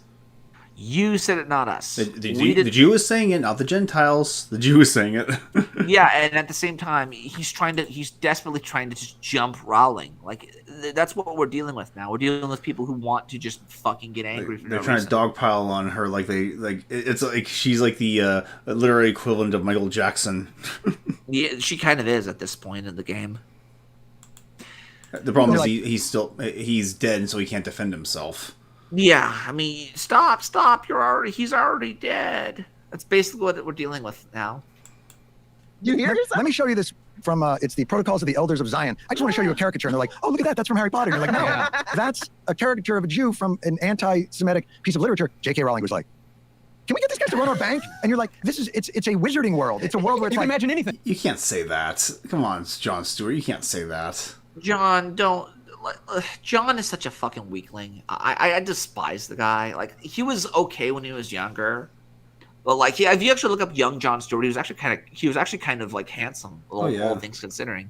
But now, the age is catching up with them, and let's just be frank. These guys him and Stephen Colbert are one-trick ponies. They're one-trick ponies. Although Stephen Colbert is still maintaining his youth, I guess, for the camera. Well, he's doing it because he's sacrificing children to Moloch or something. I'm sure he has a painting as acting older. Yeah, he's more of a Dorian Gray type of guy. I'd imagine him having a Dorian Gray statue or paper or whatever. There we go. These people are insane. I'm just saying. And I've never seen a single illustration from Harry Potter which depicts anything on top of a pile of skulls. So I think that's your first. Maybe there's a dragon or two, I don't know. But the argument being put in there, which is that they run the banks, they're goblins, therefore they're Jews, and she's anti-Semitic. That's how the logic runs there. Which, I mean, not very convincing logic, I would say. But okay. I mean, there's also I wonder if we can open up this argument though, because people will say, well, therefore we can apply it to all of the groups or nationalities and all the rest of it. And I may have noticed. Do you remember? Is Shylock Jewish? Shylock is Jewish, yeah. But the difference here is I would actually back Shylock. And the reason I backed Shylock is because he gets unfairly fucked with in that whole story of the Merchant of Venice. He does. Now, granted, he's angry, and he's angry because he keeps getting fucked with. And I would have backed him. DK says John hasn't been the same since the first attempt at being a dictator failed. Yeah. Remember him? I do, Harry yes. Potter? Remember his one gag throughout the whole series was that he tried to do magic and everything would explode every time? Oh, in the film series. Oh, Seamus. And then right at the end, the one wizarding power he has is he blows up the bridge. Right. In the battle for Hogwarts. Right. Like, that's his job. There's just Seamus over there. What does he do? He blows stuff up. Chucky Arlar. Oh, for goodness sake. But what's funny about all this is, of course, that it also is very much reminiscent of when Extra Credits tried to say that orcs were black people. And everyone went, what? Where'd you say that? And people who might not remember this. Oh, yeah, here we go again. Orcs are black people. They're indigenous. They really are. Keep playing it. Aren't this orcs is like which mythology are we going on? The orcs like the corrupted version of elves? Well, haven't you ever seen some dark elves? You've seen drow, haven't you? Uh-huh. Well, drow are basically dark elves, and they have, and like depending on the iteration, they're actually black skinned, darker skinned elves. Mm-hmm. And is that where we get orcs from, or? Well, it depends. It really does depend. My pizza's on its way, by the way. It's out for delivery, so I'm gonna have to go pick that shit up eventually. Keeping an eye on it. Look at that like to dislike ratio. Yeah. Me. This is why YouTube had to get rid of the dislikes. Because, well, show people what they thought of things. And I'm getting messages from one of my browsers that the dislike button doesn't work. Like the just like app doesn't work unless I update it. Yeah, which you're gonna have to at some point because it only works. Even then, it wasn't a permanent solution. It was just a way of just getting your sanity straight. If that makes any sense. Oh, well, it's fun to know that our dislikes don't exist. So I can use my imagination. You use your imagination, and your first instinct is probably probably correct. It's in a segment here in which they're talking about evil races being bad game design, and they end up talking about the fact that they think, or at least they endorse, this guys whose ideas are that black people are orcs. I'm not kidding. Let's play the clip. 60,000 dislikes. Much of the recent conversation on orcs points out that characterizing a whole species in your game as ugly, warlike, and malevolent might be harmful to real-world groups regularly mischaracterized as ugly, warlike, and malevolent. However, where do you get this idea from? Well, researchers, like, where did he get his idea from? Let me see if I can pull it up for you. Give me 1 second. Like he actually, like he says, what was it he said here? Black people are orcs. I'm not kidding. Let's play the clip. 60,000 dislikes. much of the recent conversation on orcs points out that characterizing a whole species in your game. Much of the conversation. What conversation? That's a very good question. What conversation, indeed? I wasn't invited to this conversation. What's going on? There we go. Put that up there. What's this? This. But that's not fair. That's not fair. They're made to look like gangsters. I know, right? But they're still thugs. Yeah, but I didn't know they were black until they're doing this the ghetto impersonations and black gangster stereotypes. Why would you assume that they're gangsters, bro? Because they're acting like gangsters.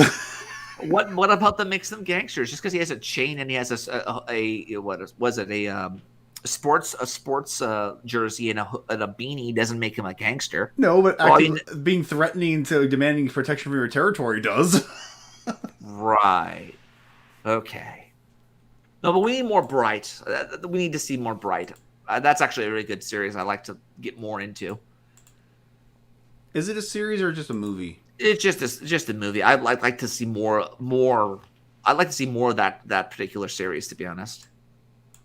As ugly, warlike, and malevolent might be harmful to real-world groups regularly mischaracterized as ugly, warlike, and malevolent. However, this video isn't that. So if you want more on that discussion, Mendez breaks it down wonderfully over on his website, and we'll have a link to that in the description. This is a long-running progressive argument that orcs are minorities, specifically black people. And I don't know how you could be more wrong. Even if you wanted to take this argument that the fantasy creatures of English folklore or Tolkien folklore are representative of real groups, well then it's going to be of types of English people. Yeah. Not black Americans. I mean, I think orcs are Scouse personally, but I don't know.